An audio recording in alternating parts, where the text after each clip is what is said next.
Velgan. Bienvenue à vous chers vivants. Je suis moi aussi un être vivant et je vous salue. Pour ceux qui ont besoin de nom, sachez que je m'appelle Velgan. Je suis une entité biologique, comme vous, venant de Vega de la Lyre. Ma constitution physique est profondément différente de la vôtre pour des raisons qui en sont simples.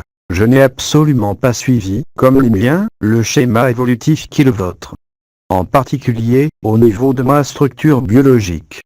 Ma morphologie évoque précisément ce que je suis. Toutes mes structures sont en résonance, comme vous-même êtes en résonance avec ce que vous êtes. Ma structure est donc en résonance avec ce que je suis. Mes sens ne se sont pas développés comme les vôtres.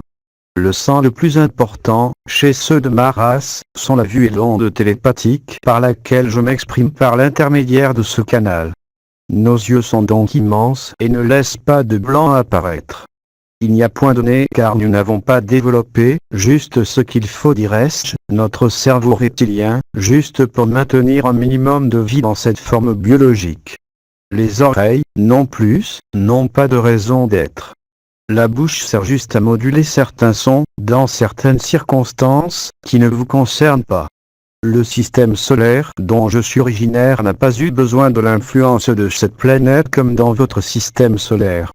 Nous évoluons, en fait, dans un système solaire ou dans des constellations où le mode visuel télépathique est le plus courant. Nous n'avons pas eu à développer une structure physique aussi conséquente que la vôtre, ce qui fait que nous sommes beaucoup plus petits que vous car la matière obéit à nos pensées. Nous n'avons pas développé l'ouïe, ni la parole et surtout nous sommes dépourvus de ce que vous appelez, dans votre monde, l'émotion. Ainsi, notre tâche est d'intervenir, au moment où vous vous rendrez compte, au moment de votre évolution individuelle et de votre évolution collective, qu'il y a certaines choses qui doivent être dépassées, transcendées en vous pour accéder à la vie. Car être vivant n'est pas ce que vous pensez être. Être vivant est être conscient de tout ce qui vous entoure, de ce qui est en vous. Êtes-vous conscient de vos organes ? Êtes-vous conscient de la disposition, à l'instant présent, de votre pied gauche et de votre pied droit ? Êtes-vous conscient des entités qui sont autour de vous ? Pour certains oui, d'autres non. Êtes-vous conscient des ondes qui voyagent ? Des vibrations qui se propagent de cerveau à cerveau, de main à main, de corps à corps, mais aussi de ce que les végétaux et les animaux envoient autour de vous ? Non point. Être vivant n'est pas être limité dans la forme dans laquelle vous habitez, même en ayant un corps. Être vivant est bien plus que cela. Être vivant est être dans la totalité de ses potentialités, dans l'actualisation totale de ses potentiels de vie, ce qui n'est pas le cas depuis les chemins évolutifs que vous avez suivis depuis fort longtemps. Certes, la structure d'âme est exactement la même mais, dans votre monde de basse dimension, nous avons été appelés les anges du Seigneur car notre rôle consistera, comme il a consisté dans d'autres endroits et d'autres lieux, à intervenir au moment de la transcendance. Je vous rappelle que la transcendance de votre être n'est rien sans la transcendance de votre planète. Il serait illusoire de croire que votre planète n'a que 3 dimensions. Ce que vous vivez dans la 3e dimension correspond en fait à une planète sacrée d'ordre de 18e dimension. Ce qui veut dire que ce que vous vivez dans la 3e dimension existe déjà dans d'autres dimensions de votre planète. D'autres peuples, d'autres races, à des moments privilégiés de leur histoire, ont déjà fait ces transcendances et ont changé de terre. C'est la même terre, bien sûr, mais à un autre niveau de conscience et à un autre niveau de vie. Être vivant signifie être en résonance avec tout ce qui vit. Ce qui n'est certes pas votre niveau, pour le moment, mais, néanmoins le travail préalable que vous faites et les dernières années qui vous restent pour envisager ce passage, me permettent enfin de me dévoiler à vous. En tant que végalien, on m'attribue le rôle, comme tous les miens, des armées du Seigneur, c'est-à-dire ayant un corps biologique, bien que profondément différent du vôtre et dépourvu du marasme émotionnel dans lequel est plongée votre 3e dimension. Nous ne pourrons intervenir, au moment de la transcendance, que pour vous aider à vous élever et surtout à élever votre terre qui devra résonner sur le niveau de la 5e dimension.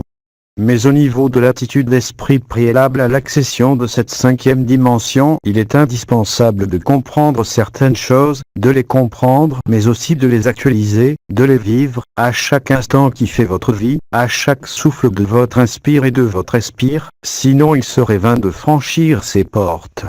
Et la première de ces choses que vous devez comprendre et vivre est l'absence totale de jugement et de séparation. Tant que vous séparerez, tant que vous jugerez, tant que vous dichotomiserez tous les processus de la vie en bien et en mal, en ombre et en lumière, etc., dites-vous, je crois, vous ne serez pas dans cette cinquième dimension. La cinquième dimension appréhende toute la vie, toutes les pensées d'un monde dépourvu d'émotions, où le moteur est la pensée et non plus l'émotion comme c'est le cas dans votre système solaire.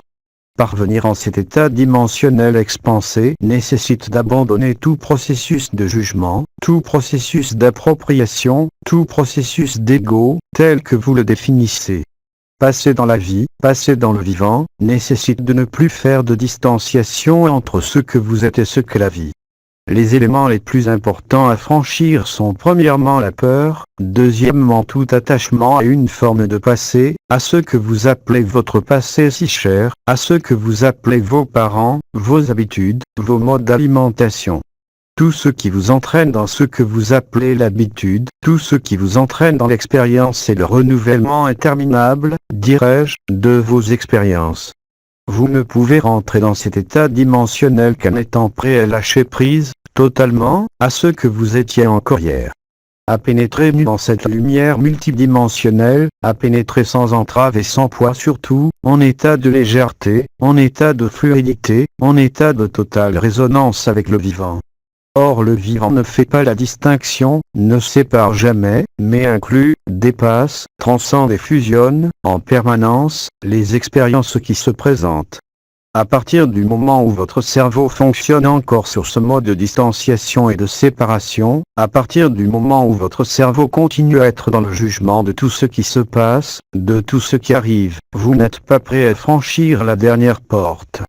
Ce qui ne veut pas dire que vous ne le ferez pas, mais ce qui veut dire que vous n'avez pas encore dépassé certaines étapes du développement qui permet d'accéder au vivant.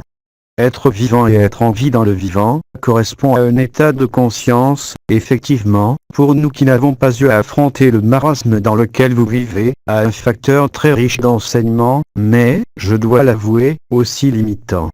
Effectivement, dans certains cas, nous percevons qu'il doit être ce que vous appelez agréable de vivre certains états. Vous appelez cela, je crois, jouissif, qu'est pour vous l'extrême dilatation du plaisir que nous ne connaissons pas. Notre plaisir à nous est d'obéir au vivant, d'être dans le vivant et d'être plus proche de la loi de 1 qui consiste à irradier en permanence, de plus en plus et de plus en plus en permanence et de plus en plus loin et de plus en plus fort, cet état que vous appelez la lumière authentique. La lumière authentique est claire et transcende tout ce qui l'approche. Chers frères et sœurs en Christ, je dois vous rappeler que nombre des paroles ont été transformées dans le sang de l'appropriation et non dans le sang de la restitution. Il vous appartient aujourd'hui de vous libérer de toutes les chaînes que vous vous êtes mises. Nous ne pouvons que vous montrer, que vous faciliter certains passages, afin de vous accueillir bientôt dans ce qui s'appelle la cinquième dimension. La cinquième dimension est un monde plus vivant que le vôtre, mais, bien évidemment, ce n'est qu'une étape. Nous-mêmes, dans nos corps biologiques, sommes limités dans notre expansion par l'accès à la 11e, de même que notre grand commandeur, celui que nous appelons Orioni, comme vous d'ailleurs, qui évolue et vit dans la 18e, et lui aussi en dessous d'une civilisation bien supérieure, que vous rencontrerez dans quelques millions d'années, que nous appelons la civilisation des triangles. Imaginez des êtres qui n'ont plus de forme biologique et qui sont constitués de 3 segments de lumière, de couleurs différentes et de radiances différentes. Ils sont pourtant vivants et ils sont au plus proche de l'univers de l'unité. Cette civilisation est celle que vous aurez, un jour lointain, très lointain, à expérimenter. Accéder à la 5e dimension ne veut pas dire perdre votre corps ou votre identité. Certes, la structure physique différera un peu, pas dans cette vie, mais dans quelques milliers d'années, où vous deviendrez alors les êtres bleus qui vivent sur une dimension de la Terre, mais bien au-delà, en rapport avec les êtres bleus de Sirius bien évidemment, en rapport avec l'énergie mariale, en rapport avec l'énergie de Michael. Des êtres qui ont atteint la totale compassion, la totale compréhension, avant de devenir les triangles qui n'ont de cesse de rayonner la lumière de Dieu. Quand ils prennent forme et descendent de vibration pour se rapprocher de la 18e, nous les appelons les séraphins de feu, ceux qui sont autour de vous, en ce moment même, et qui me permettent de me densifier afin de rester dans ce corps que, sinon, je ne pourrais supporter. La mise en œuvre de ce processus est exceptionnelle et ne peut se reproduire que de temps à autre. Voilà, chères âmes, ce que j'avais à vous dire.